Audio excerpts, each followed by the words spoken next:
Elena counted the silverware before she counted her breaths that night, because one was a thing she could control and the other, lately, was not. 12 pieces on either side of her plate. 12 small chances to be watched, to be measured, to be found wanting. The dining hall at Ashcombe Manor smelled of roast pheasant and melted beeswax, of hot clover drifting in through a cracked window, of money trying very hard to smell like taste. Candlelight moved along the silver like something alive. And at the head of the table sat the Dowager Countess Bramwell, her husband's grandmother, spine straight as a poker, eyes the pale gray of a winter sky that has already decided not to snow, only to freeze. She had been married into this family for 8 months. She had learned in that time that a dinner at Ashcombe was not a meal, it was a performance, and she was never given a script, only a role she was expected to fail at. It started, as it always started, with the soup. The Dowager lifted her spoon a half-inch and let it hover, as though the very act of eating in Elena's presence required a pause for consideration. "I understand," she said to the table at large, though her eyes stayed on Elena, "that where you are from, one simply drinks the broth from the bowl. Do correct me if I have been misinformed." A ripple of laughter went around the table. Soft, practiced. The kind of laughter that had been rehearsed in some other room before Elena had even arrived. Elena did not flinch. She lifted her own spoon, dipped it correctly, brought it to her lips without a sound, and said quite pleasantly, "You have been misinformed, your ladyship. Where I am from, one simply waits until the hostess begins. I only worried I might starve waiting for yours." There was a beat of silence. Her husband, Julian, seated across from her, did not laugh, but something in his jaw loosened, just slightly, like a man watching a door he thought was locked swing open on its own. The Dowager's spoon clicked against her bowl. "Charming," she said in a tone that meant the opposite. "She has a tongue, this one." "She has a name," Julian said quietly, not looking up from his plate. "It is Elena." Nobody answered him. The soup was cleared. Elena had married Julian Ashworth in a small ceremony that his family had made sure was smaller than it should have been. No grand cathedral, no crowd of well-wishers, just a chapel with cold stone floors and a guest list that had been trimmed like a hedge, sharp and deliberate, until only the family's allies remained. She had known, even then, standing at the altar in a dress that had been altered twice, because the Dowager insisted the first fitting made her look eager, that she was not marrying into a family so much as she was being absorbed into a system. Julian loved her. Of that she had no doubt. Not really. Not in the quiet hours when his hand found hers under blankets and his voice went low and unguarded. But love, in this house, was a private currency. In public, everything ran on the Dowager's exchange rate, and Elena's worth had been set, from the very first day, at nearly nothing. She was the daughter of a country solicitor. Her father had died before the wedding. Her mother had died years before that. She had no dowry worth speaking of, no title, no family seat, nothing but a modest inheritance that the Dowager referred to, when she referred to it at all, as her little sum, as though it were a child's allowance rather than the entirety of what Elena had left of her parents in the world. She had learned quickly that arguing back only fed the fire. So she had learned instead to watch. She watched the way the Dowager's eyes moved before she struck the small tell, a flicker toward whoever she meant to embarrass, like a hunter sighting along a barrel before the shot. She watched the way Julian's sister Camilla would go quiet and small when the Dowager turned her venom elsewhere, relief written plain across her pretty face, relief that came from not being the target this time, never from any objection to the cruelty itself. She watched Julian's jaw, the muscle there, that ticked when he was holding his tongue for reasons Elena did not yet understand, reasons that felt more and more like debts owed rather than choices made. And she watched herself. She had learned to breathe slow, to let her face go still as a pond with no wind, to let the words land and pass through her like water through a net, taking nothing, catching nothing, leaving her exactly where she stood. It was, she had come to think, its own kind of discipline. A soldier's discipline. And every night at that long table was a battlefield she had not chosen. fought with weapons she had not been handed, and won only by the smallest, quietest measure. She was still standing. That was the whole of the victory. She was still standing. The fish course came, and with it, the Dowager's second volley. "Julian tells me," she said, addressing the table again as though Elena were a curiosity to be discussed rather than a woman to be spoken to, "that you draw flowers, is it?" "Little sketches. Botanical studies," Elena said. "Yes." "How quaint!" The Dowager set down her fork with the precision of a woman placing a chess piece. "A useful skill for a governess, perhaps. Less so for a woman who is meant to be seen, my dear, rather than seen sketching in a corner like a hired companion." Camilla laughed, a small, nervous sound more reflex than genuine amusement, and immediately looked as though she wished she hadn't. Donata set down her own fork with the exact same precision, mirroring the gesture back at the old woman without seeming to mock it. "I find," Elena said, "that a woman who is only ever seen and never allowed to make anything tends to become rather less interesting to look at, but perhaps that is a matter of taste, your ladyship." Julian made a small sound behind his water glass. It might have been a cough. It was not a cough. The Dowager's eyes narrowed, just barely, the winter sky deciding, at last, to snow. "You are very quick to speak, for a woman with so little to say for herself," she said. "Tell me, what exactly did your father leave you? Again, I do find I forget the sum. It seemed so very small." The table went quiet in a different way now, not amused. Waiting. This was the true blade, the one the Dowager saved for when her earlier cuts had not drawn enough blood. Money, always money. The proof offered up again and again like a stone laid on a grave that Elena did not belong here, had never belonged here, and existed at this table only on the family's charity and Julian's inexplicable, embarrassing insistence. Elena felt the old, familiar tightening in her chest, the urge to shrink, to look down at her plate the way she had for 8 months and let the silence do the apologizing for her. She did not look down. "It was enough," she said, "to teach me that a fortune counted loudly is usually smaller than it sounds. My father used to say that a man who speaks constantly of his wealth is a man who is afraid someone will notice he doesn't have much of anything else." The silence that followed had a different texture entirely. Camilla's eyes went wide. The Dowager's companion, an elderly woman named Miss Perrin, who had not said a single word all evening, made a sound very like a smothered laugh into her napkin. Julian looked at Elena, and there was something in his face she had not seen before. Not surprise, exactly. Recognition. As though he were seeing for the first time in a long while the woman he had actually married, rather than the woman his family had spent 8 months trying to shrink her into. The Dowager's mouth thinned to a line. She did not answer. She reached instead for her wine, and Elena understood. With a small, private thrill she kept carefully hidden beneath her still pond-water face that she had landed the first true hit of the evening. It should be understood, before the story goes further, that Elena had not always been so quiet, and had not always been so brave either. There is a road between the two, and it is walked one dinner at a time, one swallowed insult at a time, until a person arrives somewhere she did not entirely plan to go. When she was small, in her father's house, she had been an ordinary sort of loud, quick to laugh, quicker to argue, prone to marching into her father's study to demand he settle disputes with the neighbor's children in her favor. Her father, a solicitor of modest means and enormous patience, used to say she had been born with a gavel in her hand. It was her mother's death, when Elena was 12, that had taught her the first lesson in stillness. Grief, she had learned, was easier to carry if you did not let it show, because showing it only invited other people's discomfort, their awkward pity, their eagerness to change the subject. She had learned to grieve quietly in her room and present a composed face at the breakfast table, and her father, grieving in his own quiet way, had never asked her to do otherwise because he did not know how to teach her any differently. They had simply gone still together, the two of them, in that house, with too much silence in it. Her father's death, 3 years ago now, had been the second lesson, and marriage into the Ashworth family had been the third, and, by far, the harshest teacher of all.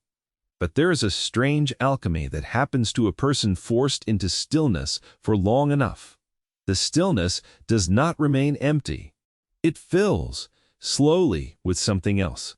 Observation, patience, a terrible, precise understanding of exactly how the people around you operate, exactly where their weaknesses lie, exactly which words will land where. Elena had spent 8 months being quiet at that table. She had not spent those 8 months being idle. She had watched the Dowager for long enough to know that cruelty for the old woman was not incidental, it was maintenance. Every barb was a brick in a wall the Dowager had spent decades building around her position in this family, around Julian's inheritance, around whatever it was she was truly protecting, because Elena had come slowly to suspect that it was not merely status the Dowager guarded so viciously. It was something more specific than that, something that made her flinch very slightly whenever the subject of Julian's late father came up, something that made her watch Elena with a wariness that went beyond simple snobbery. Elena did not yet know what that something was, but she had begun quietly to look for it. And a woman who has spent a lifetime learning to see clearly in gardens and in grief and in silence is a dangerous sort of woman to underestimate at a dinner table. The meat course arrived, roast pheasant with a sauce that smelled of thyme and something darker, wine reduced down to nearly nothing, and the Dowager, having failed to draw blood with the money, tried a different vein entirely. "I saw Julian's cousin Frederick at the club last week," she said, cutting into her pheasant with surgical neatness. "He mentioned he'd heard the strangest rumor, that our Julian married in rather a hurry. Within a month of meeting, was it not?" She looked at Elena with an expression of pure poisoned sweetness. One does wonder what the hurry was. The implication sat on the table like a dropped plate, shattering slow and loud in everyone's ears. Camilla's fork stopped halfway to her mouth. Miss Perrin studied her wineglass with sudden, fierce interest.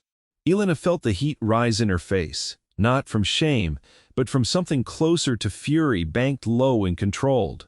This was the cruelest cut yet, because it did not merely insult her. It insulted the child she did not yet have, the marriage she had entered in good faith, the entire shape of the life she and Julian had chosen together in the 6 weeks between their meeting and their wedding, weeks that had been in truth a whirlwind of 2 lonely baris, grieving people, recognizing something rare in one another and refusing to let politeness or protocol talk them out of it. Julian's chair scraped back an inch, the sound sharp against the floor. "Grandmother." "It's quite all right, Julian," Elena said, and her voice came out steadier than she had any right to expect. She turned to the Dowager and let a small, cool smile settle onto her face, the same smile she had practiced in mirrors after every one of these dinners, until it no longer felt like armor and had begun, slowly, to feel like a weapon of her own. "The hurry, your ladyship, was that your grandson is a man who knows his own mind and does not require months of tedious calculation to recognize what is good for him. I understand that is an unfamiliar experience in this family. But I assure you, there is no scandal to be found. Only inconvenient good judgment on his part. I imagine that is harder to forgive than an actual scandal would have been." Miss Perrin's wineglass came down onto the tablecloth with a small telling clink, as though her hand had briefly forgotten its own strength. The Dowager's face, for the first time all evening, showed something other than composed malice. It showed, very briefly, surprise, genuine, unpracticed surprise, the look of a woman who has thrown the same punch 100 times and finally found it caught mid-air. "You forget yourself," the Dowager said low. "No," Elena said. "I remember myself. Perhaps that is the difficulty." Julian, across the table, was no longer eating at all. He was watching his wife with an expression that Elena would think about for a long time afterward, an expression that held pride, and something warmer than pride, and something that looked almost like relief, as though a weight he had been quietly carrying for 8 months had just been shared at last by someone strong enough to help him bear it. The Dowager did not concede easily. Women like her never do. The dessert course was brought in, a trifle layered with cream and preserved cherries, and the Dowager, perhaps sensing that the room had begun subtly to tilt away from her, reached for the one weapon she had left unused, the oldest weapon, the one that had worked on every previous occasion. "I only worry for you, my dear," she said, her voice gone soft and syrupy, the voice she used when she wanted an insult to sound like concern. A woman without family of her own, without connections, without particular accomplishments to speak of, must learn to be grateful for what is given to her. Gratitude is such an attractive quality in a young wife. I do hope, in time, you'll learn to cultivate more of it. It was, Elena understood, meant to be the final blow, the one that would send her back into the shrinking, apologizing silence of the last 8 months, back into the role that had been assigned to her before she'd ever sat down at this table. Elena set down her spoon. She looked, not at the Dowager but around the table, slowly at Camilla, who would not meet her eyes, at Miss Perrin, who was watching with something that looked almost like hope at Julian, whose hand had gone very still on the tablecloth, close to hers but not touching, waiting. "Gratitude," Elena said, "is a fine quality, your ladyship. I am deeply grateful. I am grateful for a father who taught me arithmetic well enough that I have never once needed to ask a man to explain my own finances to me. I am grateful for a mother who taught me that kindness costs nothing and unkindness costs everything, in the end, though the bill often comes due later than one expects. And I am grateful," she said, and here her voice did not rise, did not sharpen, remained perfectly, devastatingly calm, "for a husband who married me in a hurry, as you say, because he recognized in 6 weeks what this family has apparently failed to recognize in 8 months, that I am not something to be endured. I am someone to be reckoned with." Nobody laughed this time, nobody murmured. The candles burned very quietly in the silence, and somewhere outside, faint through the glass, came the dry, endless clatter of grasshoppers in the summer grass, indifferent to the small war being fought and finished inside. The Dowager's face had gone the color of old paper. Her hand resting on the table trembled very slightly, though whether from fury or from something else, Elena could not tell. "You dare," the Dowager began. "I have dared all evening, your ladyship," Elena said. "You simply had not noticed because you were too busy waiting for me to apologize for existing. I find I am done waiting for permission to do that." Julian's hand moved, at last, and covered hers on the tablecloth, warm and certain, and he said quite clearly, quite deliberately, so that every person at that table heard him, "And she has been right at this table every single evening since our wedding, while the rest of us sat here and allowed her not to be. That ends tonight, grandmother. I should have said so months ago. I am saying it now." Camilla, to everyone's surprise, including her own, set down her napkin and said, very quietly, "He's right. I'm sorry, Elena. I should have said something a long time ago." Her voice shook, but she said it, and something in her face, some long-held tension, seemed to loosen as she did. The Dowager looked around her table at her grandson, at her granddaughter, at her longtime companion who was smiling now, openly, into her wineglass, and found for the first time in longer than she could remember that no one at all was on her side. She rose from the table without another word, her chair scraping loud against the floor, and left the room, her skirt snapping like a closing door behind her. The silence that followed was not tense. It was, strangely, peaceful. The candles burned steady. The smell of cherries and cream and hot summer clover drifted through the open window, and somewhere in the house a clock ticked on, indifferent and patient, marking a night that would be remembered, in that family, for a very long time. Julian lifted Elena's hand from the table and pressed it, briefly, to his lips. "I should have done that months ago too," he said quietly. "Just for her. You did it tonight," Elena said. That was enough. Miss Perrin, still smiling into her glass, raised it a quiet inch toward Elena, a private toast, unseen by anyone but the two of them. And Elena understood, in that small gesture, that she had gained, over one long candlelit evening, something far more valuable than a battle won. She had gained allies who had been waiting all along for someone brave enough to go first. Dessert was finished in something that felt, for the first time in 8 months, almost like warmth, almost like family. And Elena, spooning cream and cherries with a steady hand, thought that her father would have been proud of her, not for winning exactly, but for having finally, stopped waiting to be given permission to be herself. Thank you so much for staying with this story. all the way to the end. I would love to know what you felt while listening, and which line at that table was your favorite, so please, tell me in the comments below. Let me know which city you're watching from tonight, too. It always warms my heart to see how far these stories travel. And if you enjoyed this one, don't forget to subscribe so you won't miss new stories. Until then, from all of us here, good night and sweet dreams.